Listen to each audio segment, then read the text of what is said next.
नमस्ते दोस्तों। तो ये हमारा एक नया प्लेलिस्ट शुरू होने जा रहा है अकाउंटेंसी 12th क्लास का। अभी तक हम लोग ने लास्ट वीक में इकोनॉमिक्स के वीडियोस कवर किए थे बोर्ड के लिए, जो कि 18 मार्च को एग्जाम हो भी गया। मुझे इस बात का बहुत खुशी है कि हम लोग ने जितने टॉपिक्स एंड चैप्टर्स कवर कर पाए थे उन 9 वीडियोस में मैंने पूरा पेपर देखा है। तो बहुत सारे हमारे वो टॉपिक्स जो हमने कहा था कि एग्जाम में जरूर से आ सकते हैं, फॉर एग्जांपल एक्सपेंडिचर मेथड पे न्यूमेरिकल, या फिस्कल डेफिसिट के फॉर्मूला एंड कॉन्सेप्ट पूछ देना, या फिर गवर्नमेंट बजट के ऑब्जेक्टिव्स, या फिर आरबीआई के जो मनी सप्लाई को कंट्रोल करने के जो पूरे फंक्शन थे, जिसमें कि वेरियस मेथड्स थे, टूल्स थे, जो मैंने बताया था एग्जाम मोस्टली आ जाता है। इस तरीके से क्वेश्चंस बहुत से बने थे। Even Indian economy on the eve of independence के टाइम पे जो हमारे एग्रीकल्चरल इंडस्ट्री सेक्टर था, इन दोनों के हालात कैसे थे। तो ऐसा नहीं है कि चीजें पढ़ाया हुआ नहीं आया। एनईपी क्या होता है, नेशनल एजुकेशन पॉलिसी, जो कि चैप्टर नंबर 5 का था, ह्यूमन कैपिटल फॉर्मेशन का, जो मैंने थोड़ा ब्रीफ किया था बट एग्जाम में आया। तो इकोनॉमिक्स का पूरा तो नहीं पढ़ा पाए थे, लेकिन जो भी पढ़ा पाए, इवन एक और याद आ गया, एग्रीगेट डिमांड एग्रीगेट सप्लाई का जो न्यूमेरिकल पार्ट था बहुत सिंपल आया था। अब जिन बच्चों ने मेरे न्यूमेरिकल पार्ट के जो मैंने क्वेश्चन से पिकअप किए थे ना, 4 सवाल मुझे याद है, मैंने 4 पिकअप किया था वो 4 सवाल भी अगर बच्चों को लगाया होगा ना, तो जो बोर्ड में न्यूमेरिकल दिया था वो आराम से कर जाता। 1 मार्क्स मैंने देखा था, कहीं कहीं थोड़ा टफ था, थोड़ा बहुत, बाकी ओके था। तो पेपर भले हम लोग पूरा नहीं पढ़ पाए थे 80 मार्क्स का वीडियोस में, लेकिन बिकॉज हमारे पास टाइम बहुत कम था, तो उस लिहाज से जितना पढ़ें, जो टॉपिक एग्जाम में आया बहुत अच्छा गया हो, ये मान के चलते सभी का। अब इकोनॉमिक्स पे बीत गया, अब आते हैं अकाउंटेंसी पे। एक्चुअली मुझे थोड़ा मुश्किल होता है वीडियोस को टाइम पे शूट करने में, क्योंकि मेरा कहीं और भी ज्यादा एंगेजमेंट रहता है, यहाँ वहाँ फंसे रहते हैं। बट स्टिल मेरा कोशिश रहेगा इस बार भी अकाउंटेंसी में, जो कि एग्जाम 23 मार्च को है, आज से ठीक 3-4 दिन के बाद शुरू हो जाएगा रहेगा तो इन 3 दिनों में, मतलब आज 19 तारीख है, तो 19, 20, 21, 22 4 दिन है, सॉरी। तो इन 4 डेज में हम कोशिश पूरा मेरा रहेगा कि हम इतने हेडिंग्स तो कवर कर दें कि हमारा लमसम 25, 30, 35 नंबर का जो अकाउंटेंसी में क्वेश्चंस एग्जाम में आएंगे वो हम अच्छे से फेस कर सके। आज का ये वीडियो बेसिकली उस 80 मार्क्स में से 4 मार्क्स हमारा कवर कर देगा, श्योर शॉर्ट कवर कर देगा। क्यों? क्योंकि मैंने जो चैप्टर पिकअप किया है आज के इस लेक्चर में, और उसको मैंने नाम दिया है वीडियो 1, क्योंकि ये अकाउंटेंसी का क्या रहेगा, अकाउंटेंसी का, तो अकाउंटेंसी की प्लेलिस्ट एक तरीके से है, जिसमें कि पहला वीडियो जा रहा है। इसके बाद हम आगे कौन सा टॉपिक पढ़ाएंगे और वो कितना मार्क्स कवर करता है हमारे बोर्ड में, और उसमें क्या पढ़ना है, मेरा पूरा कोशिश रहेगा कि एक वीडियो में हम एक चैप्टर को जितना हो पाए परफेक्टली कवर करें। अब उस एक वीडियो को कवर करने में, उस एक चैप्टर को कवर करने में 1 घंटा लग जाए, 2 घंटा लग जाए, पूरा पढ़ाएंगे। जैसे मेरा पूरा कोशिश रहेगा कि इसकी जो बाद का वीडियो रहेगा वो हम बेसिकली बनाएंगे पार्टनरशिप के फंडामेंटल्स एंड एनपीएसआर पे, दोनों कंबाइंड रहेगा, क्योंकि एग्जाम में मोस्टली से सवाल बनते हैं। उसके बाद एडमिशन पे एक वीडियो रहेगा, उसके बाद डिसोल्यूशन पे रहेगा, रिटायरमेंट में भी हम ना बताएं, या कोशिश रहेगा कि एडमिशन ना बताएं तो रिटायरमेंट एंड डेट बना देंगे हम। ऐसा क्यों कह रहे हैं, जब बनाएंगे तो उस टाइम बता देंगे। तो इसी तरीके से हमारे वीडियोस चलेंगे, फिर इसमें शेयर्स डिवेंचर्स भी आएगा। अब जिन बच्चों को लग रहा हो भाई सब चैप्टर्स के बारे में जो बता रहे हो सब है क्या, तो मैंने इकोनॉमिक्स वाले प्लेलिस्ट में जो पहला वीडियो था, मैंने उस दिन पूरा गाइड किया था कि अकाउंटेंसी में हमारे 3 बुक हैं एक पार्टनरशिप का है, जिसमें कि हमारे 5 चैप्टर्स हैं, fundamentals, NPSR, admission, retirement date, dissolution. Second book हमारा कंपनी का है, जिसमें 2 चैप्टर्स हैं, शेयर्स एंड डिवेंचर्स। तीसरा बुक है एनालिसिस ऑफ फाइनेंशियल स्टेटमेंट, जिसमें कि हमारे 4 चैप्टर्स हैं। एक तो है थ्योरी ऑफ फाइनेंशियल स्टेटमेंट, जिसमें कि एक और जुड़ जाता है analysis of financial statement, theory part है। उसके बाद आता है हमारा कंपैरेटिव एंड कॉमन साइज, जो कि पिकअप की यहाँ पे। उसके बाद आता है अकाउंटिंग रेशियोज, एंड उसके बाद आता है कैश फ्लो स्टेटमेंट। तो मतलब जो अकाउंटेंसी का पार्ट बी है, जिसमें वॉल्यूम 1 मतलब एक ही बुक तरीके से है, इसमें हम लोग के number of chapters total actual में है 4। उन 4 में से एक का नाम है फाइनेंशियल स्टेटमेंट विद जिसका की थ्योरी पार्ट है, दूसरा है कंपैरेटिव एंड कॉमन साइज, तीसरा है अकाउंटिंग रेशियोज एंड चौथा है कैश फ्लो स्टेटमेंट। इन चारों में जो चैप्टर हमारे एकदम जेन्युइनली काम का है वो कौन कौन सा है जिसको हम डिस्कस भी करेंगे? Cash flow statement, accounting ratios and comparative common size. उन तीनों में से अभी हम कवर कर रहे हैं कंपैरेटिव कॉमन साइज। आगे चल के हम कवर करेंगे अकाउंटिंग रेशियोज, बिकॉज उसमें फॉर्मूला सिर्फ है 12-15 फॉर्मूलाज है, उसी फॉर्मूले पे न्यूमेरिकल आता है, बहुत सिंपल फॉर्मूलाज है एंड बहुत सिंपल न्यूमेरिकल आता है। तो अगर एक बार क्लियर हो जाएगा तो वो भी हमारा चैप्टर जो कि करीब करीब एग्जाम में 4 नंबर कवर करता है क्लियर रहेगा। फिर उस तरीके से कैश फ्लो स्टेटमेंट का भी हम बनाएंगे वीडियो, जिसमें कि हम पूरा कंप्लीट तो सर ना पढ़ा पाए बिकॉज चैप्टर बहुत बड़ा है, एक वीडियो पढ़ा पाना ऑलमोस्ट इम्पॉसिबल है। एंड सिर्फ कैश फ्लो स्टेटमेंट नहीं, अकाउंटेंसी का कोई भी चैप्टर होगा ना उसको एक दिन में पढ़ाना, एक लेक्चर में पढ़ाना इम्पॉसिबल है। मेरा पूरा कोशिश रहेगा 2 काम का। पहला, जिन बच्चों को अकाउंटेंसी कुछ भी नहीं आता तो कम से कम उनको इतना तो जरूर बता दे कम से कम उस चैप्टर को लेके कि एग्जाम में उस क्वेश्चन को वो एटलीस्ट अटेम्प्ट भी करे एंड एक होता है एंडिंग तक पहुंचे। फॉर एग्जांपल, अगर मैंने एक वीडियो अपलोड किया डिसोल्यूशन का, तो डिसोल्यूशन में हम वो सारे बातें बता देंगे कि बच्चा भले ही उसका आंसर ना आए, एंडिंग में आंसर गलत आ सकता है मे बी अगर प्रैक्टिस नहीं किया हो, बट इतना श्योर है कि वो एंडिंग तक बहुत हद तक सही किया रहेगा, 90% सही किया रहेगा। क्योंकि एक अप्रोच होता है, फॉर्मेट होता है, एक तरीके से कॉन्सेप्ट होता है, अगर वो दोनों क्लियर है तो वो क्वेश्चन को एटलीस्ट एंडिंग तक पहुंचा लेगा। उसी प्रकार ये भी है comparative and common size. Believe me, ये दो जो सवाल मैंने पिकअप किया ना 1 और 2 ये 2 सवाल सफिशिएंट है कंपैरेटिव को पूरा समझने के लिए। अब एग्जाम में से क्या होगा कि जो मैंने यहाँ पे नंबर्स दिए, नंबर्स बदल देगा, बाकी पैटर्न कॉन्सेप्ट एक बराबर होता है। तो इसीलिए हम क्या करेंगे ना कि हर चैप्टर में इतनी बातें जरूर बता देंगे कि एग्जाम में उस चैप्टर के जो क्वेश्चन एग्जाम में आएंगे कोई बच्चा उसको स्किप नहीं करेगा, छोड़ेगा नहीं। जैसे बहुत बच्चे chapter 1 that is fundamental partnership का उसको बहुत हार्ड मानते हैं, जिसमें कि हमारा बेसिकली पीएल अप्रोप्रिएशन आता है, एडजस्टमेंट टेबल आता है एंड गारंटी आता है। गारंटी उतना हार्ड नहीं है but mostly PL appropriation and adjustment ये 2 घुमा फिरा के एग्जाम में आते हैं, कोई एक आ जाता है। बच्चों को लगता है बहुत टफ चैप्टर है, हम उसमें भी कुछ इतनी बातें जरूर बता देंगे कि एक तरीके से एग्जाम में कोई बच्चा छोड़ के तो नहीं आएगा। और अगर उसको पहले से चीजें क्लियर है थोड़ा बहुत भी, और जो बातें बताएंगे वो और ढंग से सुन लेता है, समझ लेता है, तो बिलीव मी वो एग्जाम में शायद सही भी करके आ जाए। मेरा टारगेट रहेगा कि हम अकाउंटेंसी में सारी वो चीजें बता दें बेसिक खास करके, एंड कुछ क्वेश्चंस लगवा दें बोर्ड के प्रोस्पेक्टिव में कि एग्जाम के अकॉर्डिंग हमारा प्रिपेयर्ड रहे। अब ये तो पहला वीडियो है, हो सकता है भी बच्चों को लगे भाई इतना बड़ा अकाउंटेंसी 3 किताब है कैसे आप कवर करोगे। जिस तरीके से हम लोग ने इकोनॉमिक्स में भी लगभग 55 से 50-60 मार्क्स का कवर किया था, 7 दिन लगा लेकिन हो गया था। अकाउंटेंसी में थोड़ा मेहनत ज्यादा करेंगे और कोशिश करेंगे पर डे 3 वीडियोस अपलोड करें। अब उसमें जितना लेक्चर्स कवर हो पाए, टॉपिक कवर हो पाए, तो यहां भी हम टारगेट रखें 10 से 12 वीडियोस तो बना लें मिनिमम।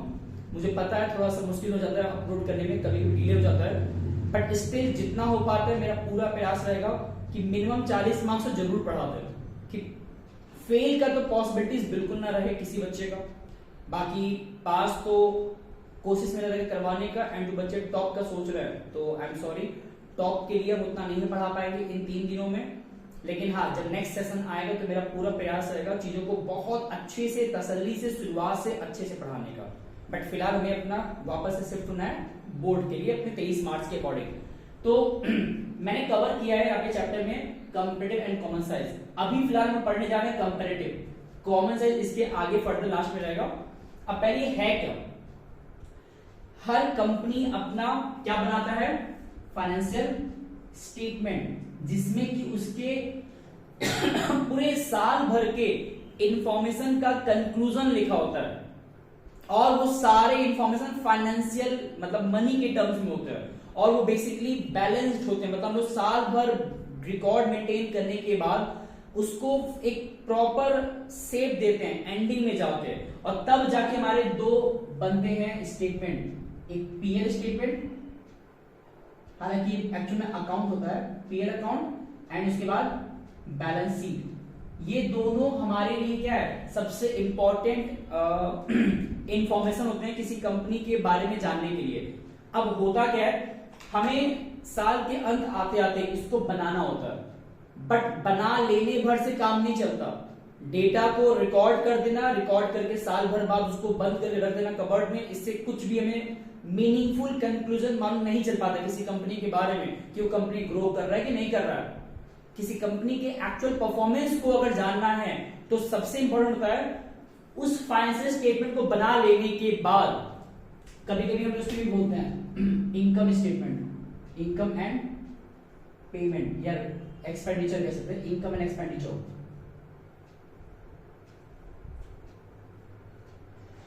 तो इन सब इंफॉर्मेशन को बनाने के बाद हमारा टास्क होना चाहिए उसको एनालाइज करने का। चार्टर्ड अकाउंटेंट हो गए, सीएस हो गए जो कंपनी सेक्रेटरी होते हैं, अकाउंट ऑडिटर हो गए, लोग करते क्या है, ये लोग बेसिकली हमारे ही रिकॉर्डेड डेटा को एनालाइज करता है। और एनालाइज करने का मतलब क्या होता है, उसको परखना, उसको देखना, उसको जानना, उससे कुछ कंक्लूजन निकालना। जैसे अभी साल का जब अंत आता है तो हमारे क्लास का रिपोर्ट कार्ड बनता है, ठीक, उसमें बच्चा फेल है कि पास है वो देखा जाता है ना। अब वो फेल या पास कैसे हम जान पाते हैं, कैसे एनालाइज कर पाते हैं, सिंपली परसेंटेज निकालते हैं। अगर परसेंटेज उसका 1/3 के बिलो आ गया, मतलब 33% के बिलो आ गया तो फेल बोल देते हैं, उसके ऊपर तो पास बोल देते हैं। तो ये एनालिसिस का पार्ट है कि मार्क्स लिख देने भर से काम नहीं चलने वाला, हमें रिपोर्ट कार्ड पे मार्क्स लिखने के बाद परसेंटेज निकाल के देखना पड़ता है वो पास है या फेल। उसी प्रकार फाइनेंशियल स्टेटमेंट को रिकॉर्ड करने के बाद पीएल अकाउंट में, बैलेंस शीट में हमें उसको एनालाइज करना होता है। अब ये जो एनालिसिस का पार्ट है, ये हमारा चैप्टर, ये जो तीसरा बुक है अकाउंटेंसी का, that is analysis financial statement. इसमें हम लोग को प्रोसेस जानना है, बहुत से मेथड्स है, बट 12th लेवल पे हमको पढ़ना है सिर्फ 3, accounting ratios, comparative common size and cash flow statement. यही 3 हमारे पास टूल्स दिए गए हैं 12th क्लास में, बैलेंस शीट को, पीएल अकाउंट को एनालाइज करने के लिए। हम लोग उन 3 में से कौन सा पढ़ने वाले, अभी कंपैरेटिव कॉमन साइज। इसके बाद पढ़ेंगे अकाउंटिंग रेशियोज, वो भी एक टूल है एनालिसिस करने का। उसके बाद पढ़ेंगे कैश फ्लो स्टेटमेंट, ठीक। तो अभी कंपैरेटिव एंड कॉमन साइज में क्या होता है, पहली बात नाम से ही क्लियर है, जब भी हम बात करेंगे कंपैरेटिव का तो इसमें हम 2 ईयर्स के, एक तो करंट ईयर और एक कोई प्रीवियस ईयर। अब वो प्रीवियस ईयर जस्ट पिछले साल का हो सकता है या वो किसी और साल का भी हो सकता है जिससे हमें कंपेयर करने का मन करे। तो होगा क्या कंपैरेटिव में ना, अपने करंट ईयर के परफॉर्मेंस को हम कंपेयर करते हैं पास्ट के किसी प्रीवियस ईयर के परफॉर्मेंस से और देखते हैं कि इंप्रूवमेंट हुआ या नहीं हुआ, क्या डिक्रीजमेंट हो गया या इंप्रूवमेंट हुआ या क्या हो गया, तो चीजें बेहतर हुई कि नहीं हुई, पहले कितना था अब कितना है, उसमें कंपैरिजन करना और उसके बेसिस पे कंक्लूजन निकालना, दैट इज कंपैरेटिव एनालिसिस। और ये कैसे करते हैं वही सीखना है, बहुत डीप में नहीं जाना है। अब होगा क्या ना, एग्जाम में हमारे सवाल ऐसे दिया रहेगा, ये जो मैंने बनाया 2 ब्लैंक कॉलम, ये हमारे एग्जाम में नहीं दिया रहेगा, हमें एग्जाम में सिर्फ इतना दिया रहेगा, यहां से लेके यहां तक थोड़ा सा छोटा लिखा है, हम चीजों को बोलते भी रहेंगे, ध्यान सुनना है, ठीक है। ये नहीं कि भाई कहीं पर छोटा लिखा हुआ है। क्लोजिंग, ये जो सीएस लिखा है, comparative statement of balance sheet for the year ending. Question में बैलेंस शीट दिया है तो हेडिंग पे हमको ये लिखना होता है comparative statement not common size, ये क्वेश्चन कंपैरेटिव का है। तो comparative statement of balance sheet, क्यों बैलेंस शीट, ये जो कंटेंट है पूरा ये एक्चुअल में किसी कंपनी के बैलेंस शीट का ही है, ठीक है। तो comparative statement of balance sheet for the year ending, अब जो भी साल का अंत है इसमें दिया हुआ है 31 मार्च 2019। 19 क्यों, क्योंकि 19 जो हमारा है वो हमारा क्या कहलाएगा, करंट ईयर CY, और 18 क्या हमारा कहलाएगा, प्रीवियस ईयर, ठीक है। जो पहले का है वो प्रीवियस, जो अभी का वो करंट ईयर। अब इसमें बहुत इंपॉर्टेंट बात, मैंने तो जानबूझ के पहले से ही जो प्रीवियस ईयर है उसको लिखा है पहले और जो करंट ईयर उसको लिखा है लास्ट में, मतलब इसको मैंने पोजीशनिंग किया है, प्रीवियस ईयर पहले लिखाता है, करंट ईयर बाद में लिखाता है। इस बात को बहुत बहुत बहुत ध्यान देना है, क्यों, क्योंकि एग्जाम में क्या होता है ना कि बच्चे कभी कभी फॉर्मेट भूल जाते हैं, वो गलती से करंट को लिख देंगे पहले, जो भी उसके इन्फॉर्मेशन करंट ईयर के हैं उसको लिख देंगे पहले और प्रीवियस लिख देंगे बाद में, तो ये फॉर्मेट गलत हो जाएगा, यहाँ मार्क्स कट जाता है बहुत बार। तो समझदारी क्या है, फॉर्मेट याद रखना है। तो कैसे याद रखना है, प्रीवियस पहले रहेगा, करंट बाद में रहेगा। अब एक चीज और, ये तो मैंने ऐसे लिखा है, क्वेश्चन का पार्ट है, बट बहुत बार पता है एग्जाम में क्या होता है, कंफ्यूज करने के लिए वहां पे जानबूझ के क्वेश्चन में करेगा ऐसा, करंट को लिख देगा पहले और प्रीवियस लिख देगा आगे। मतलब क्वेश्चन में क्या है, वो जानबूझ के इसको यहां लिख देगा, इसको यहां लिख देगा, उसका जो पोजीशन उसको रिवर्स कर देगा।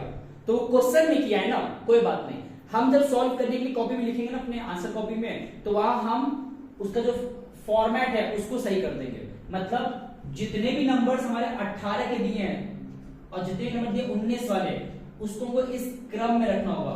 हो सकता है एग्जाम में 18 डिटेल्स लिखा होगा आगे, ये जो कंप्लीट डिटेल्स 18 का है ना वो लिखा होगा आगे, 18 में 2018, 19 का जो डिटेल्स है ये पहले लिखा होगा, तो हमें क्या करना है, उसको आगे पीछे कर देना है, 19 का बाद में 18 का पहले। इसको थोड़ा ध्यान से दोबारा सुन के याद रखना है कि प्रीवियस रहता है पहले, करंट रहता है बाद में। क्वेश्चन में अगर इसी फॉर्मेट में तो कोई दिक्कत नहीं, अच्छी बात है, नहीं है तो हम अपने आप उसको रिवर्स कर ले, ध्यान देना इसको। अब ये तो पूरा क्वेश्चन का पार्ट है जिसमें कि हमें एक नॉर्मल क्वेश्चन में बैलेंस शीट दिया है। बैलेंस शीट में जो फॉर्मेट है ना, इस फॉर्मेट में बात करेंगे जब हम पढ़ाएंगे चैप्टर नंबर 1 इसी बुक का, जिसमें कि बेसिकली हम लोग कंपैरेटिव ये जो फाइनेंशियल स्टेटमेंट है ना, इसका थ्योरी पार्ट जब एग्जाम में आता है तो उस थ्योरी पार्ट में बैलेंस शीट ही हमें पढ़ना होता है कि कंपनी के बैलेंस शीट में टर्म्स क्या क्या आते हैं और क्या क्या नहीं आते हैं। फिलहाल हमको बैलेंस शीट याद नहीं करना है, बस इतना समझना है क्वेश्चन में दिया रहेगा, जिसमें कि ये जो पूरा हिस्सा है ये इंडिकेट करता है किसको, लायबिलिटी को, और ये पूरा असेट्स को, मतलब इतना हिस्सा लायबिलिटी, इतना हिस्सा असेट्स, ऐसे क्वेश्चन में दिया रहेगा, हमें कुछ भी दिमाग लगाना नहीं है, और इवन नंबर सब कुछ दिया रहेगा। हमें सिर्फ इतना तो क्वेश्चन दिया रहेगा, एज पर कंपैरेटिव हमें 2 कॉलम एक्स्ट्रा बनाना होता है, और वो 2 कॉलम एज पर कंपैरेटिव में क्या होता है, सबसे पहला एब्सोल्यूट चेंज और दूसरा एब्सोल्यूट चेंज, ये लिखा है एसी, एब्सोल्यूट चेंज को परसेंटेज में कन्वर्ट करना होता है। ये जो एब्सोल्यूट चेंज है ये बेसिकली हमारा अमाउंट रहता है, ये किसमें रहता है हमारा अमाउंट। तो यहां सब कुछ दिया है, हमें ये देखना है। एक्चुअली फ्रेंड एक काम करते हैं, नेमिंग कर लेते हैं। ये जो प्रीवियस अमाउंट है इसको ए कह देते हैं, ए कैपिटल ए, इसको कहते हैं बी, कोई दिक्कत नहीं होना चाहिए। एब्सोल्यूट चेंज का मतलब होता है कि पहले कितना था और अब कितना हो गया, उसमें जो चेंज है दैट इज एब्सोल्यूट चेंज। जैसे ये जो लिखा है एससी, हम तो बता दो फुल फॉर्म क्या लिखा है, इक्विटी एंड लायबिलिटी, उसके अंडर लिखा है share holder fund, share holder fund, उसमें है शेयर कैपिटल, रिजर्व सरप्लस, ठीक। तो शेयर कैपिटल पहले था 2 lakh, I am sorry 20 lakh, 20 lakh, अब हो गया 21 लाख। तो ये 18 में 20 लाख था, 19 में 21 लाख हो गया। तो मतलब 18 से 19 आते आते 20 लाख से 21 लाख हो गया, घटा कि बढ़ा? आई बिलीव इतना तो मैथमेटिकल चीज आता होगा कि 20 लाख से 21 लाख अगर हुआ तो बढ़ा है, बढ़ा कितने से है? तो अगर मैंडली करना हो तो दिमाग क्या काम करेगा भाई, अगर कोई 4 रुपए है वो 6 रुपया हो गया तो कितने से बढ़ा? 2 रुपए से। बट वो 2 आया कैसे? हमने माइनस किया 6 में से 4 को। तो उसी प्रकार 20 लाख से 21 लाख हुआ तो ये मुझे साफ साफ दिख रहा है कि 1 लाख से बढ़ा है। बट वो 1 लाख निकाला कैसे जा रहा है? वो निकाला जा रहा है इस तरीके से, हमने माइनस किया है बी को ए में से, सॉरी माइनस किया है ए को बी में से, ठीक है। मतलब 21 लाख माइनस 20 लाख कितना हमारा आएगा? 1 लाख। और ये प्लस में है, ध्यान देना है कि 20 लाख से 21 लाख हुआ, बढ़ गया है ना, इसलिए प्लस में आ रहा है। और कैसे निकाले हैं? Simply current year minus previous year लिख दे रहे हैं, करंट ईयर माइनस में प्रीवियस ईयर। ये फॉर्मूला भी इसको याद रखना है, इसमें गलती नहीं करना है, ठीक है। माइनस बहुत बेसिक चीज करना है। नेक्स्ट 2 लाख से 2,30,000 हो गया, बस माइनस करना है। तो जब माइनस की कितना आ गई है? 30,000। यहां कितना आएगा? 3,60,000, ठीक। यहां कितना आएगा? 1,80,000। यहां कितना आएगा माइनस करने पे?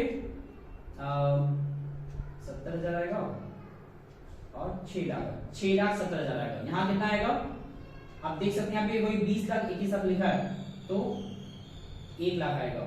यहाँ पे 2 लाख से 3 लाख 1 लाख आएगा। यहाँ पे 3,60,000 आएगा। यहाँ पे 1,10,000 आएगा। ठीक, हाँ, और यहाँ कितना आएगा 6,70,000। होता क्या है ना कि जो अप्रोच मैंने एक जना लगाया एकदम टॉप पे, वही एंडिंग तक उसी तरीके से लगाया।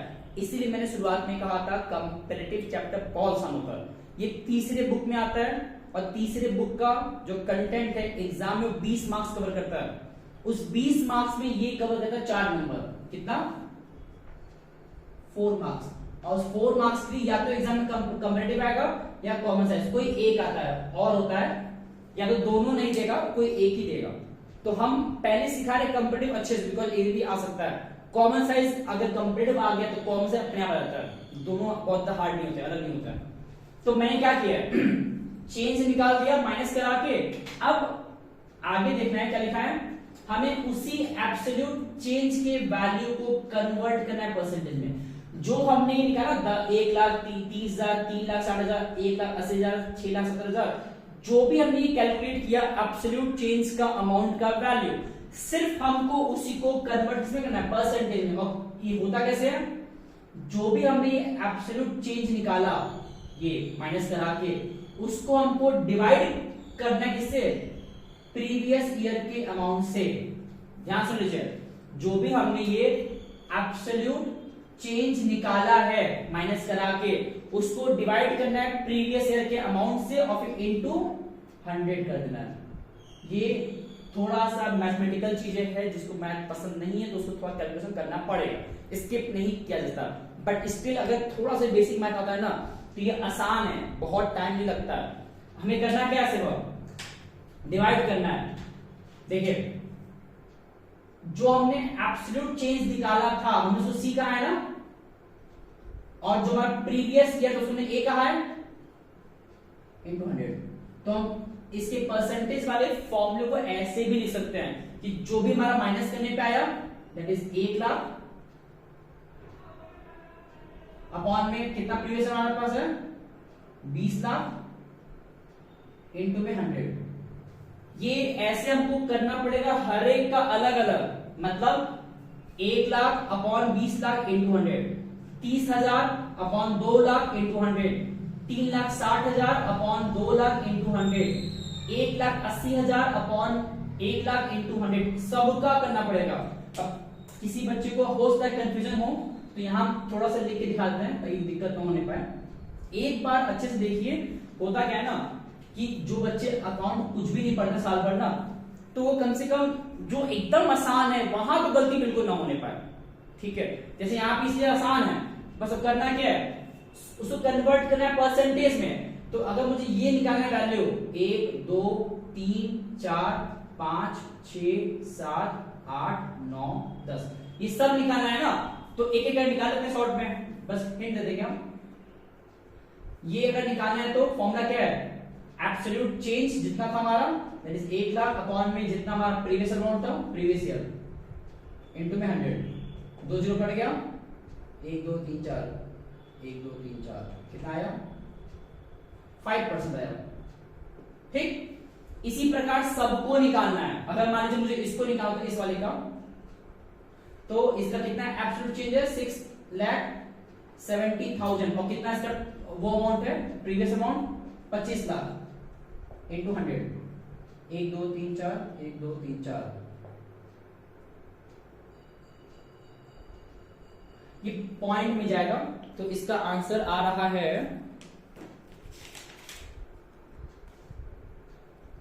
26.8। अब मुझे टाइम बचाना भी है तो हम बाकी सब इतना सॉल्व नहीं कर रहे हैं, इसी प्रकार बाकी सब होगा, मतलब कि 1 lakh upon 2 lakh 20 lakh into 100, 1 lakh upon 2 lakh into 100 सबका करना रहेगा। तो कितना आएगा बताते हैं। 5 में लिखा है 15%, 180%, हो गया। उसके बाद 180 और 26.8 हो गया, ये भी 180% है। 100% से अधिक आ सकता है, ऐसा नहीं कि नहीं आ सकता, आ सकता है।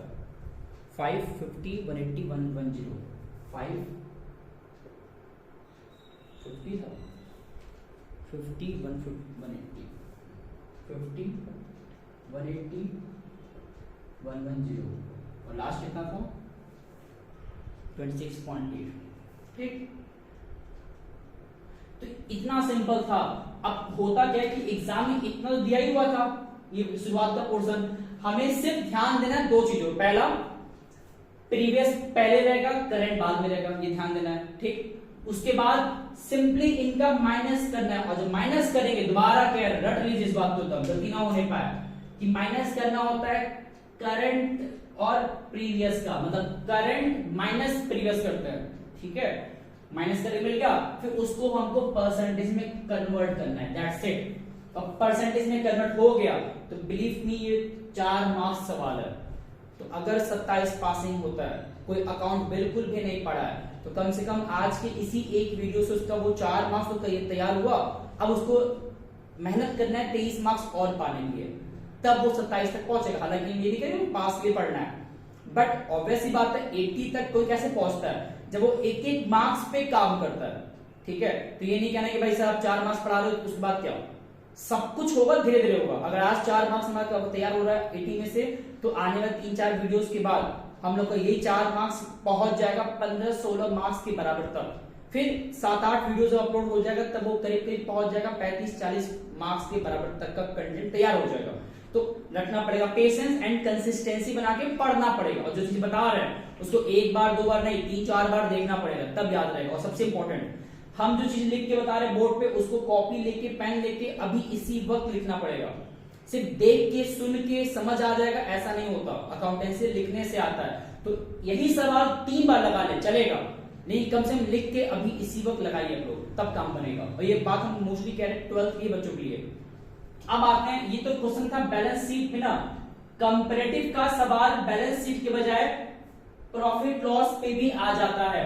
तो दोनों में क्या फर्क है, यहाँ पे हमें बैलेंस शीट का फॉर्मेट दिया रहता है और कंपैरेटिव करना होता है।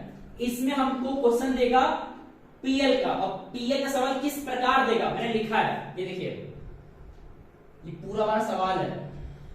जहां क्या क्या लिखा है, पीएल में हमको रेवेन्यू फ्रॉम ऑपरेशन दिया है 22 का 21 का, देख सकते हैं कि इसने जानबूझ के जो करंट ईयर है उसको लिखा है पहले, और जो 21 है प्रीवियस ईयर वो लिखा है बाद में। भाई 22 पहले आता है ना तो करंट ईयर, 21 आता है बाद में तो वो प्रीवियस ईयर। बट क्वेश्चन ने क्या किया, जानबूझ के उसने करंट को लिखा पहले और प्रीवियस लिखा बाद में। मैंने बताया था फॉर्मेट में प्रीवियस होता है पहले एंड करंट होता है बाद में। एंड एक बात और, फॉर्मेट में छोटा सा नाम होता है नोट नंबर, इसको याद कर लीजिए, जब बताएंगे फॉर्मेट वहां बताएंगे इसका मतलब क्या होता है। ठीक है, तो जब हम बनाएंगे कंपैरेटिव स्टेटमेंट ऑफ पीएल, वहां बैलेंस शीट यहाँ पे क्या आ गया PL for the year ending, जो भी हमारे पास ईयर्स हैं 2 साल लिख देंगे। तो इसका फॉर्मेट क्या है भाई, बैलेंस शीट का तो फॉर्मेट बना बनाया दिया होता है लायबिलिटीज असेट्स, बट पीएल का फॉर्मेट कैसे होता है याद करना पड़ेगा उसको। सबसे पहले क्या लिखा था, रेवेन्यू फ्रॉम ऑपरेशन, जो कि यहां लिखा हुआ उसको बोलते क्या है, ये हमारा एक्चुअल में सेल्स होता है। क्या होता है, सेल्स, उसका वो दूसरा नाम है। ठीक है, उसके बाद लेस करना होता है किसको, वेरियस एक्सपेंसेस को, और क्वेश्चन में एक्सपेंस दिया होता है वैसे, तो ऊपर सेल्स नीचे एक्सपेंस। अब यहां पे मैंने 2 ही एक्सपेंस लिखा है, 1 और 2, cost of material consumed other expenses. इसके अलावा और भी एक्सपेंस आता तो है, बट हमारे क्वेश्चन में सिर्फ 2 ही एक्सपेंस की बात की है तो हम 2 ही लिखेंगे। 1-2 और होते हैं अगर वो आते तो वो भी लिखा रहता है, बट मोस्टली 2 सफिशिएंट है। जो भी एक्सपेंस होगा वो क्वेश्चन में लिखा रहता है, तो उन सारे एक्सपेंस को एक साथ यहां लिख देंगे। ठीक, और उन सारे एक्सपेंस के अमाउंट यहां भी लिखेंगे हम लोग। फिर जो भी एक्सपेंस जितना रहेगा उसका टोटल यहां लिखेंगे। ठीक, तो हमारे पास सेल्स मिल गया जिसको मैंने ए कह दिया, 1-2 यहाँ पे सेल्स का अमाउंट लिखाएगा। फिर एक्सपेंस जो भी आएगा उसका जो टोटल रहेगा उसको बी कह देते हैं, ये हमारा एक्सपेंस हो गया। इन दोनों को माइनस करा के, मतलब सेल्स में से एक्सपेंस को माइनस करा के हम जो पाते हैं उसको क्या बोलते हैं? Profit before tax. बिफोर लिखना होता है बिकॉज अभी टैक्स पे नहीं हुआ है। फिर जो भी हमको मिलेगा प्रॉफिट बिफोर टैक्स, उसमें से लेस करना है टैक्स को। क्वेश्चन में दिया है तो माइनस करेंगे, नहीं दिया है नहीं माइनस करेंगे। तो टैक्स माइनस करेंगे, जो अल्टीमेट मिलता है उसमें क्या बोलते हैं? Profit after tax. और ये हमारा क्या होता है? आंसर। अब होगा क्या, इन सब टेबल में जो इंफॉर्मेशन वो हमें खुद फिलअप करना होता है। कैसे फिलअप करें? चलिए देखते हैं। सबसे पहला, रेवेन्यू फ्रॉम ऑपरेशन क्वेश्चन में दे दिया है, बट ध्यान देना है 21 का रखते हैं पहले, 22 का रखते हैं, मतलब 21 मतलब प्रीवियस रखेंगे पहले, करंट रखेंगे बाद, जो मैंने वहां बताया था। ठीक, तो ये लिखा 15 लाख 15 लाख यहां लिखाएगा 15 लाख, ठीक, और यहां पे लिखा 18 लाख यहां लिखाएगा। आप देख सकते हैं कि भले क्वेश्चन में रिवर्स किया है, जो मैंने यहां बताया ना कि रिवर्स दिया होता है क्वेश्चन में कभी कभी, हम उसको सही कर दिए हैं। तो मैंने पहले लिखा प्रीवियस ईयर, उसके बाद लिखा करंट ईयर। ये फॉर्मेट का पार्ट है। अब क्वेश्चन में उल्टा किया कोई बात नहीं, हमें सीधा रखना है उसको एज पर फॉर्मेट। अभी पहले ये फिलअप करते हैं। उसके बाद कॉस्ट ऑफ मटेरियल कंज्यूम कितना दिया हुआ है प्रीवियस का? 1,10,000। और कितना दिया करंट का? एक कितना लिखा है ये? नहीं सॉरी 11 लाख ही है, 11 लाख। और ये कितना है? 14 लाख। ठीक, जीरो भी ध्यान देना है, ज्यादा जीरो लिखना है। ओके, अदर एक्सपेंस, अब ये परसेंटेज में दिया है। अगर ये नंबर दिया हो तो उसके बाद पुट कर देते हैं, बट परसेंटेज में तो कोई दिक्कत नहीं है। यहां क्या लिखा है? 10% ऑफ मटेरियल कंज्यूम्ड। ये हमारा मटेरियल कंज्यूम का अमाउंट है 11 लाख। उस 11 लाख का 10% कितना होता है? अब जिसको निकालना नहीं है तो देख लो एक बार। 11 लाख का 10% तो 10/100 करते हैं, 2 जीरो कट गया, कितना आ गया? 1,10,000 आएगा। कितना आएगा? 1,10,000। फिर इसका भी निकालेंगे 10%, कितना आएगा? 1,40,000। नहीं, आई एम सॉरी, इसका निकालना है 12%। रेट अलग अलग है, दोनों सेम नहीं कर सकते हैं। तो 1,40,000 का निकालेंगे 12%, तो 12/100, 2 जीरो कट जाएगा, तो 12 इंटू 14 करेंगे कितना आएगा? 1 2 3 12 4 जा 8 4 कैरी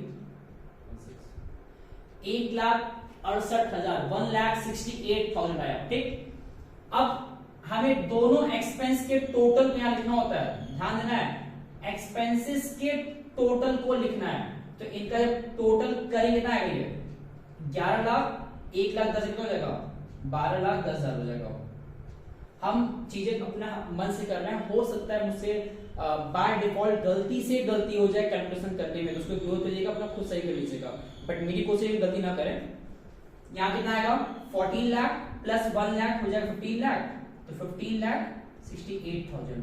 ठीक, ये हमारा हो गया टोटल एक्सपेंस। अब जो नीचे की इंफॉर्मेशन हैं वो हम यहां से देख के पुट नहीं कर सकते, बिकॉज अब जो प्रॉफिट का अमाउंट है, प्रॉफिट का अमाउंट वो हमको खुद कैलकुलेट करना है। कैसे? यहां मैंने लिख दिया है A माइनस बी करके, मतलब कि सेल्स माइनस टोटल एक्सपेंस करके हम क्या पाते हैं? Profit before tax. तो माइनस करते हैं, हमारे पास ये दिया है सेल्स अमाउंट, ये दिया है टोटल एक्सपेंस, तो 15 लाख माइनस 12 लाख 10,000 कितना आता है? ये आता है माइनस करने पे 2,90,000। कितना आएगा? 2,90,000। सिमिलरली 18 लाख माइनस में 15,68,000 कितना आता है? ये आएगा हमारा 2,32,000। ठीक, ये माइनस हो गया। अब उसके बाद हमको माइनस करना है टैक्स। क्वेश्चन में टैक्स की बात किया है तो लेंगे, नहीं किया है जीरो मान लेंगे, बट यहां टैक्स दिया है। कितना लिखा है? करंट वाले 50% लिखा है, तो करंट है कहां पे? ये रहा करंट। तो इसका 50% मतलब कि 2,32,000 का 50% ये आएगा 1,16,000। कितना आया? 1 लाख। और टैक्स माइनस करना है, तो ब्रैकेट लगा सकते हैं, ज्यादा अच्छा रहेगा। हालांकि हम ये भी माइनस कर रहे हैं एक्सपेंस को, तो हम इसको भी ब्रैकेट, ये नहीं सॉरी, चलिए कोई नहीं, इतना ब्रैकेट जरूरी है, माइनस करने में समझ आता है। ठीक, इसका निकालना है 40%, ध्यान देना रेट फिर अलग है, प्रीवियस का 40%, तो 2,90,000 का 40% कितना आएगा?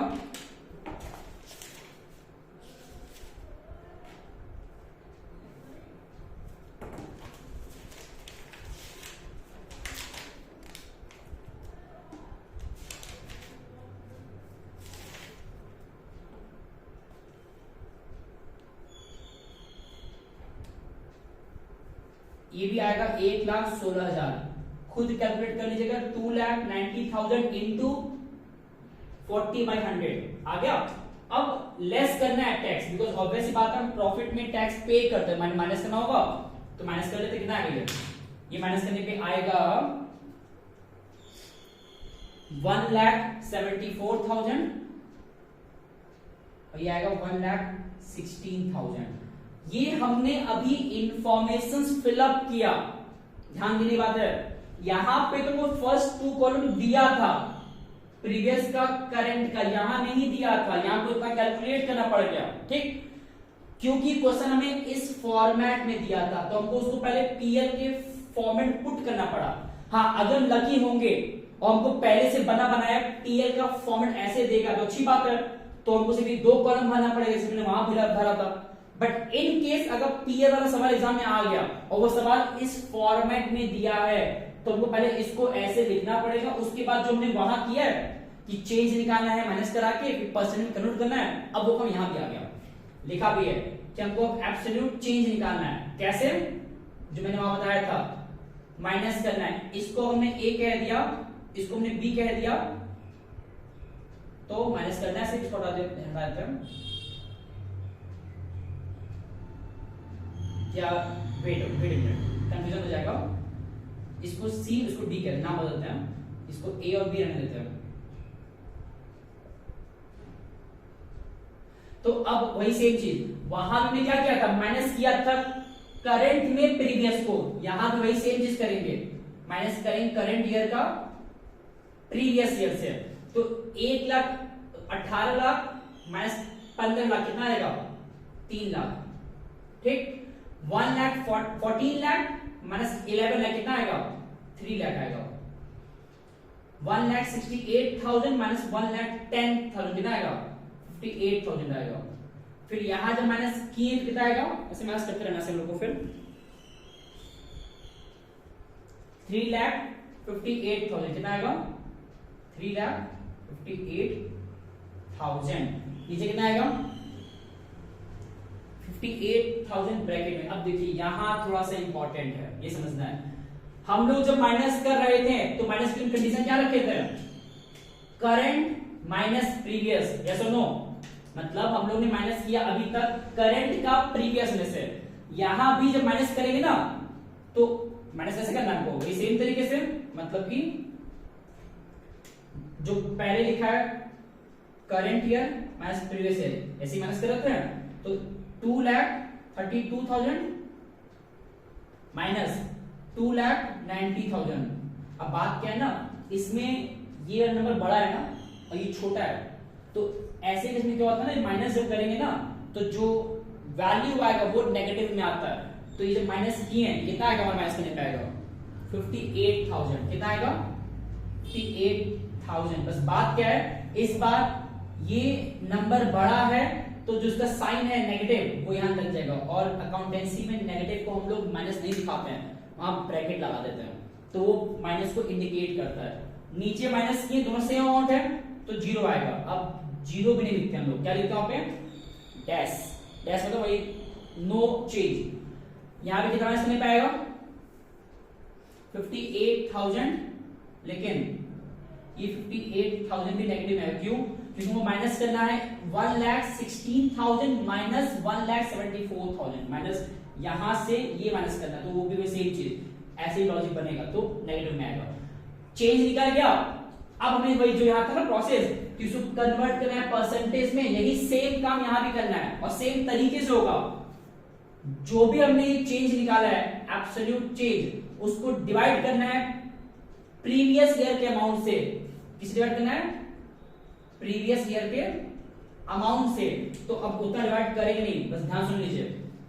3 लाख अपॉन 15 लाख इंटू 100, जैसे मैं वहां कराया था उस तरीके से। तो ये कितना आएगा? 20%। कितना आएगा? 20%। यहां देखिए 3 लाख अपॉन 11 लाख इंटू 100, ये थोड़ा डेसिमल में जाएगा, कितना आएगा? 27%। उसके बाद 52.753%। उसके बाद 29.59%। उसके बाद ये 7.3 रहेगा, सॉरी। देन 20%, 33.3%।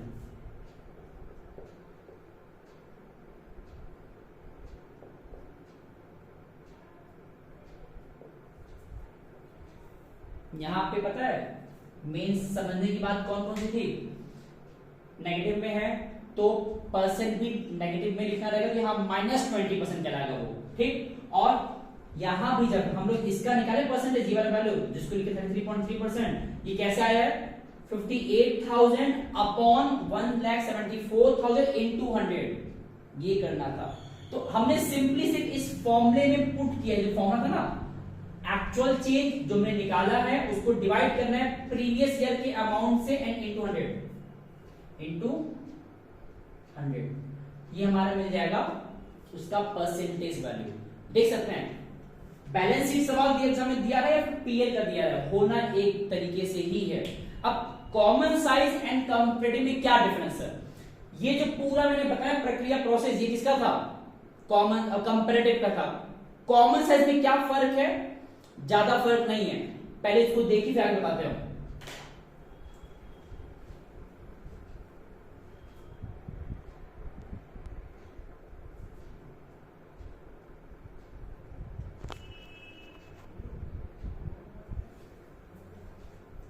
ओके, तो आप देख सकते हैं मैंने क्या किया, सेम सवाल जो मैंने अभी लगाए थे कंपैरेटिव के लिए, मैंने वही क्वेश्चन पिकअप किया कॉमन साइज को बताने के लिए। तो अभी जब हम लोग क्या पढ़ने जा रहे हैं? Common size. यहां भी सिर्फ क्या बदलेगा? क्वेश्चन सेम रहता है एग्जाम में भी, बस होगा क्या ना कि एंडिंग में लिख देगा तो कंपैरेटिव या कॉमन साइज, कोई एक लिखता है। कंपैरेटिव सीखने के बाद कॉमन साइज इसलिए स्किप नहीं कर रहे हैं बिकॉज बाय चांस अगर मान लेते हैं कि एग्जाम में कॉमन साइज ही दे दिया और कोई और नहीं लगाया है, वो ही करना है, तब क्या होगा?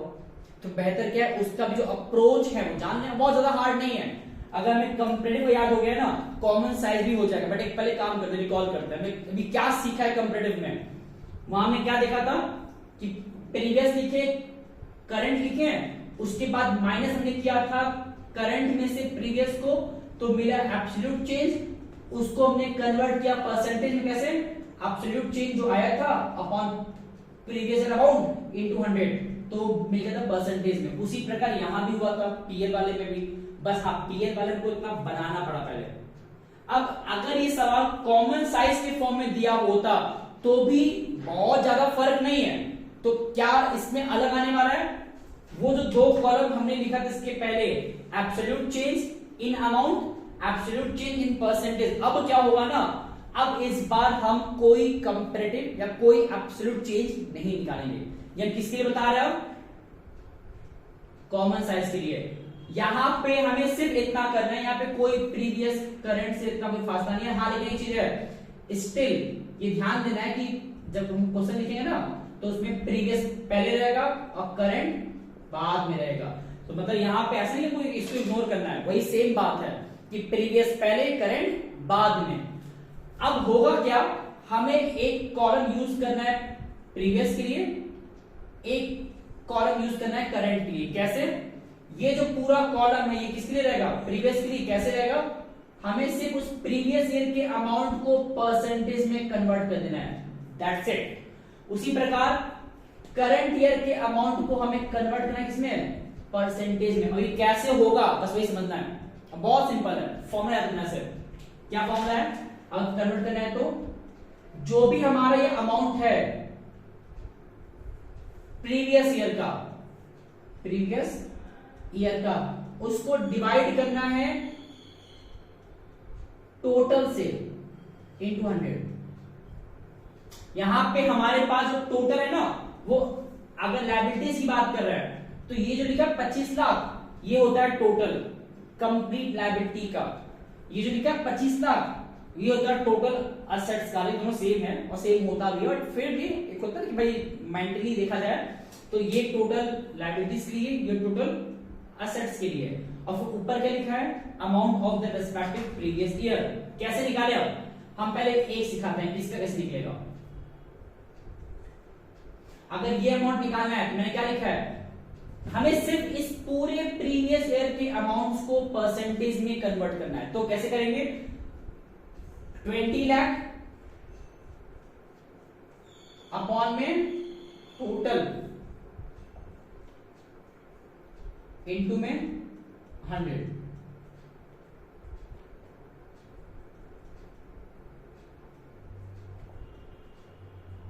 कितना आया, 80 आया।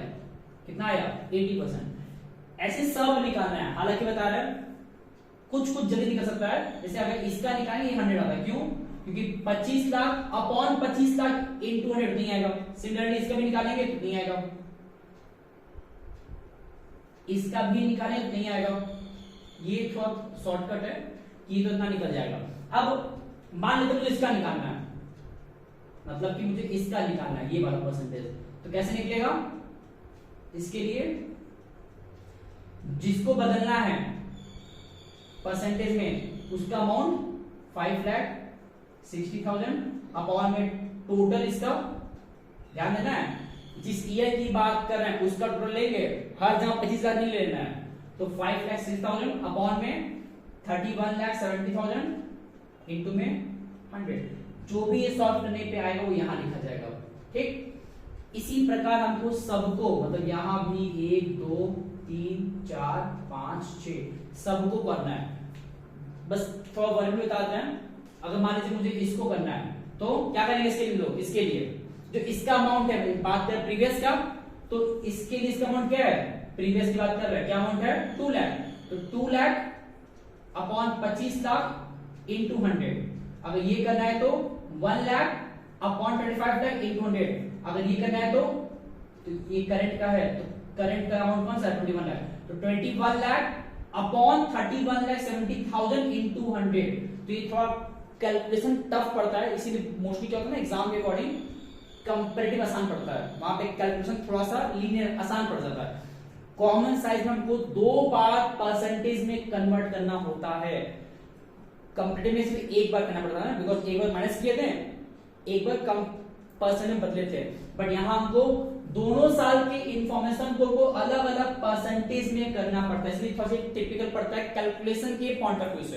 हार्ड नहीं है भाई, जो हमने अप्रोच यहां लगाया, जैसे अगर मुझे ये निकालना हो तो इसलिए क्या करना होगा 2 लाख अपॉन 25 लाख इंटू 100। अगर ये निकालना है तो 2,10,000 अपॉन 31,70,000 इंटू 100। अगर हमको ये अमाउंट निकालना है तो 21 लाख अपॉन 31,70,000 इंटू 100। तो इसी प्रकार हमको सॉल्व करना है। अब हम वर्बली बोल रहे हैं, हम चाहेंगे कि इसको ध्यान से सुन के रिपीट करके बातों को सुन के उसको कॉपी में लिख के सॉल्व कर ले, और बुक में जब देखें एग्जैक्ट इसी प्रकार सॉल्व किया है और कुछ दिक्कत नहीं। और जब कर लेंगे ना, जितने अमाउंट हमारे आएंगे सॉल्व करने पे, ये सब हमारा बेसिकली परसेंटेज में कन्वर्ट हो जाएगा। इतना हम सॉल्व इसलिए नहीं कर रहे ना, क्योंकि हम लोग फोकस किए कंपैरेटिव पे, कॉमन साइज पे एक आइडिया ले रहे हैं कि कैसे होता है, बहुत हार्ड नहीं है।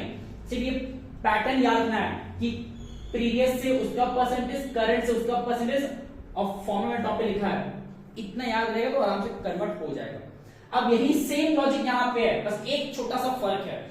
यहां हम डिवाइड किससे कर रहे थे, बार बार रेस्पेक्टिव उस टोटल से, यहां ऐसा नहीं है। यहां क्या करना है, यहां वही सेम है कि जो प्रीवियस का अमाउंट है उसको हम कन्वर्ट करेंगे परसेंटेज में, और जो करंट का है उसको भी कन्वर्ट करेंगे परसेंटेज में। बट सवाल है कि कैसे करेंगे, ये ध्यान देना है।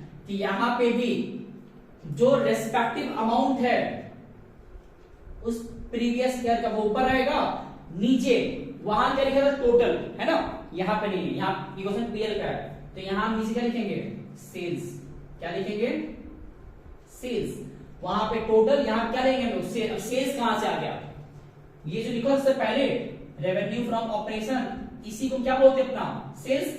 तो हमको जो ये अमाउंट दिया है 15 लाख, ये हम हर बार लेके टोटल के तौर पे ये सेल्स मतलब। अब सॉल्व करते हैं, जैसे अगर मुझे ये अमाउंट निकालना है पहला वाला, तो कैसे निकलेगा,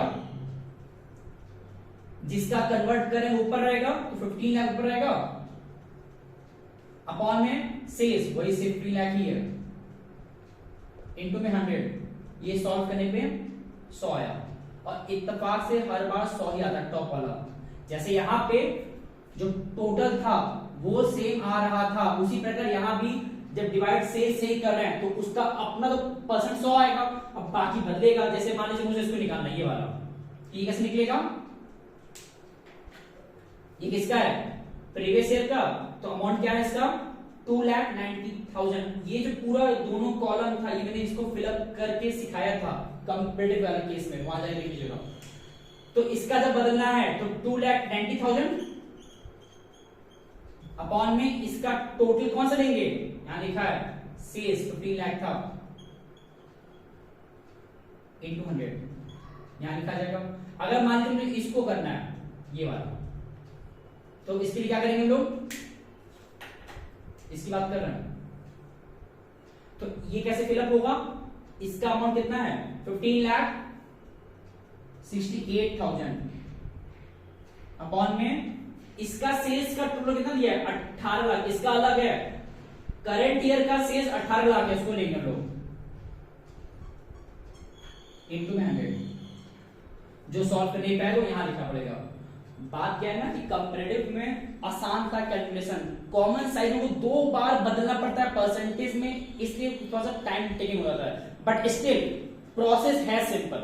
अगर हमें एग्जाम में नंबर थोड़ा सिंपल दे दिया गया, यहाँ तो नंबर में थोड़ा टफ लिया कहीं कहीं पे, बट एग्जाम में नंबर सिंपल दे दिया गया तो हमारा काम आसान हो जाता है। कॉम्पिटिटिव ज्यादा ध्यान देना है, कॉमन साइज बस समझ लेना कि कैसे हो रहा है प्रोसेस, अदरवाइज उतना कोई बहुत दिक्कत की बात नहीं, दोनों में एक पे कमांड होना चाहिए किसी कीमत पे, ठीक है। लकी में दोनों में और दे देगा, बट दोनों इसलिए सीखने लेना है बिकॉज एग्जाम में क्या पता और ना दे, और क्या पता गलती से कॉमन साइज ही दे दे, नहीं देगा कंपैरेटिव, क्या होगा फिर। तो इसीलिए कंपैरेटिव का भी जो अप्रोच है वो याद रहना चाहिए कैसे हो रहा है। ये मैंने जितना ब्रीफ किया इसको दोबारा देखिए, क्योंकि ये 4 मार्क्स का आता है, होता आसान है। जहां किसी बच्चे को शेयर्स नहीं आता, डिवेंचर नहीं आता, पूरा पार्टनरशिप नहीं आता, तो कम से कम जहां से मार्क्स आ जाता है बिना गलती किए वहां से वो शुरू करें। मैंने अभी पिकअप किया आसान चैप्टर, हम लोग अभी और आगे जब बात करेंगे नेक्स्ट लेक्चर्स में तो वहां पे हार्ड वाला पिकअप करेंगे, शेयर पिकअप करेंगे, डिवेंचर भी पिकअप करेंगे, कैश फ्लो भी पिकअप करेंगे। तो मेरा पूरा कोशिश है हर चैप्टर पे इतनी बातें जरूर बता दें कि एग्जाम में कोई बच्चा ब्लैंक नहीं रहेगा। और जिस प्रकार इकोनॉमिक्स में मैंने जो जो बातें बताया था मोस्टली पूरा वो सब आया। बस हाँ मुझे अफसोस इस बात का कि मैंने वो सारे टॉपिक्स जो मैंने कहा था कि ये सैंपल पेपर पढ़ लेना है हम लोग को है 23 sample paper, 24 sample paper and 23 का बोर्ड पेपर, वो हम पूरा लगवा नहीं पाए, बट मैंने फर्स्ट वीडियो में कहा था पढ़ने के लिए। तो जिन बच्चों ने पूरी बात माना हो तो उनका पेपर अच्छा गया होगा। इसी तरीके से अकाउंटेंसी में भी जो पेपर हमारा है सैंपल पेपर, कौन सा वाला 24 का लेटेस्ट वाला, 23 का पिछले साल वाला और 23 का बोर्ड पेपर, इतना पढ़ना है अकाउंटेंसी के लिए भी। साथ ही साथ जो सवाल हम बोर्ड पे लगवाएंगे उसको जरूर से देखना है। तो हम लोग का आज का वीडियो था कॉम्पिटिटिव कॉमन साइंस पे, नेक्स्ट वीडियो में मिलेंगे तो होप सो डिसोल्यूशन पे रहेगा या फिर पार्टनरशिप फंडामेंटल्स एंड एनपीएसआर पे रहेगा। तो मिलते हैं नेक्स्ट वीडियो में, इसको दोबारा देखिए और अच्छे से देखिए बिकॉज 4 मार्क्स कवर करता है। जितना हो पाए लिख के पढ़ना है एंड कोशिश करना है कि चीजों को याद रखना है। अब खास कर एग्जाम के लिए बहुत टाइम कम बचा, बहुत ज्यादा समझने की टाइम बचा नहीं है एंड पूरी किताब पढ़ने का जरूरत नहीं है, अपने पास बहुत ज्यादा समय नहीं है इतना डीप पढ़ा जाए। हाँ एक मुझे बात बताना था, जो बच्चे हो सकता है कि थोड़ा बहुत ज्यादा पढ़े हैं, चीजों को साल भर में मेहनत किए हैं, ये तो मेरी पूरी बातें मोस्टली उन बच्चों का सेंट्रिक है जो थोड़ा सा वीक है या बिल्कुल भी नहीं जानते अकाउंटेंसी के लिए। बट हो सकता है मेरा वीडियो वो बच्चे भी देख रहे हैं जो कि बहुत हद तक जानते हैं चीजों को, ठीक। तो अब हम आपके लिए छोटा सा बेनिफिट और बात बताते हैं। जो बात मुझे पता था शुरुआत में, अब बताते हैं। वो ये था कि मैंने हर एक चैप्टर से, मतलब जितने चैप्टर हमारे तीनों बुक में हैं, पहले बुक में 5 चैप्टर है, दूसरे बुक में 2 चैप्टर है, तीसरे बुक में 4 चैप्टर है, तो 5 2 7 4 11 चैप्टर्स हैं। मैंने ऑल 11 चैप्टर्स का पीडीएफ बनाया अलग अलग, और वो सारे पीडीएफ जो हैं उसमें मैंने क्वेश्चन सेलेक्ट किए। यहाँ मैंने 2 ही सवाल दिए हैं ना, मैंने ऑल 11 चैप्टर्स में क्वेश्चन सेलेक्ट किया है, मैंने उनके आंसर के साथ उसका पीडीएफ बनाया हुआ है। जैसे अगर शेयर्स है तो उसमें मैंने कम से कम 10 से 12 सवाल पिकअप किया है, उसको मैंने पीडीएफ बनाया है। और वो जो 10-12 सवाल है ना, जिसको शेयर्स आता है, हम चाहेंगे वो बच्चे उन 10-12 सवालों किसी कीमत पे पढ़ लो, क्योंकि वो सवाल मेरे सेलेक्टेड हैं, जो कि मैंने बुक से सेलेक्ट किए गूगल से एंड थोड़ा बहुत दूसरी किताब से भी। तो उस पीडीएफ का प्रिंट आउट निकलवा के जो बच्चे थोड़ा सा तेज हैं, जो ज्यादा चीजें पढ़े हो पहले साल भर में, तो उनके लिए वो पीडीएफ काम आ जाएगा। तो अब अगर ऐसे बच्चे जिनको वो पीडीएफ चाहिए, जो कि लिटरली कह रहे मैंने बहुत मेहनत से तीनों किताब में एक एक सवाल पढ़ा है, देखा है, जाना है, उसके बाद मैंने क्वेश्चन पिकअप किया। ऐसा नहीं मैंने रैंडम कोई भी क्वेश्चन का पीडीएफ में डाल दिया, नहीं। मैंने पूरे चैप्टर में अगर 80 क्वेश्चन दिया है तो मैंने 80 में से जो एकदम हमारे एकदम काम का है बोर्ड के अकॉर्डिंग 10-12 सवाल मैंने वही पिकअप किया।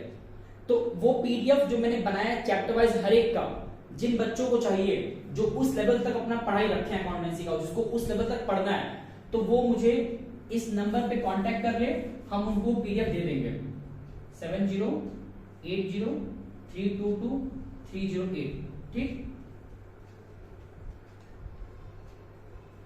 और अंगेज सर, हम चाहेंगे कि वो बच्चे इसलिए भी कांटेक्ट करें बिकॉज ये जितना हम पढ़ाएंगे बोर्ड पे वो तो लिमिटेड रहेगा, बिकॉज इतने कम टाइम में सब कुछ पढ़ाना इम्पॉसिबल है। लेकिन एटलीस्ट ये बच्चे तो, जो बच्चे वीक तो उनका काम आ जाएगा, बट जो ज्यादा अच्छे मार्क्स के लिए पढ़ रहे हैं, 60 70 80 मार्क्स के लिए पढ़ रहे हैं, तो उनके लिए वो पीडीएफ गारंटीड काम आएगा। बिकॉज इस मोमेंट पे 3-4 दिन में वो 3-4 किताब पूरा पढ़ना बहुत बहुत मुश्किल है।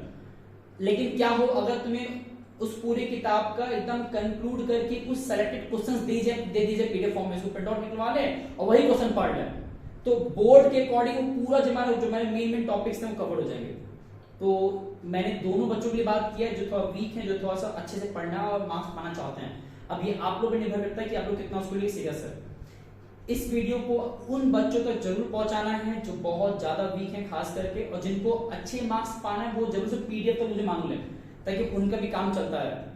अब मिलते हैं नेक्स्ट वीडियो में, थोड़ा लंबा चलेगा वीडियो, इसको ध्यान से पढ़ना लिख के। अकाउंटेंसी इकोनॉमिक्स नहीं कि हाँ बस सुन के काम चल जाएगा, यहाँ मेहनत आपको भी करना पड़ेगा। तो लिखिए, प्रैक्टिस करिए, मिलते हैं नेक्स्ट वीडियो में। तो आज के लिए धन्यवाद, नमस्ते।